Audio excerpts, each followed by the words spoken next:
Le mot leader fait problème dans la langue française. Comme tout mot étranger, il est orphelin. Il ne permet pas de connecter d'autres termes, d'autres verbes.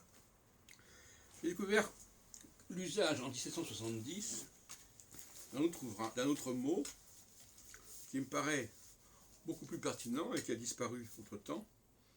C'est le mot conducteur. Je lis un ouvrage qui s'appelle, j'ai déjà parlé, L'histoire du Vieux et du Nouveau Testament. Paris 1770. Je lis à la page 135. Après la mort de Déborah, ce peuple étant encore demeuré sans conducteur. Un mot qu'on n'emploie plus beaucoup dans ce sens-là aujourd'hui. Se donna une telle liberté de péché que Dieu l'abandonna, etc. Et page 137. Lorsque Gédéon eut reconnu que Dieu voulait se servir de lui pour conduire son peuple, etc., etc. Alors quand on cherche sur Internet le mot conducteur, on voit que qu'il y a des connexions tout à fait fécondes. On parle de... D'abord, c'est un terme qui existe également en physique, le mot semi-conducteur. Et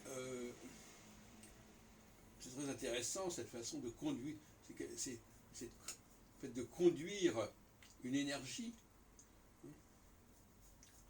Ça me paraît très heureux.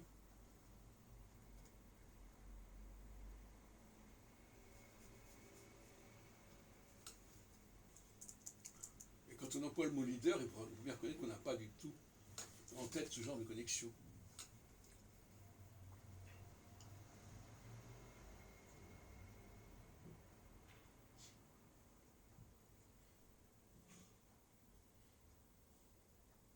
Donc conducteur s'emploie en électricité. Il conduit une énergie et à mon avis, le leader, tel que j'en parle depuis longtemps, c'est quelqu'un qui à la fois est conducteur d'un groupe, mais qui est lui-même un conducteur au niveau énergétique d'une autre dimension. Et c'est pour ça que je crois que les Juifs sont des conducteurs, dans tous les sens du terme.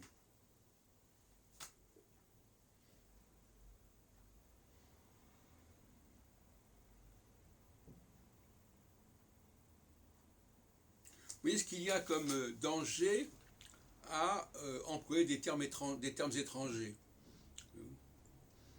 Parce que le mot va avoir une définition très étroite, alors que généralement un mot, il s'étend, il essaime, il permet une sorte de connexion qui ne sont pas possibles quand le mot est étranger.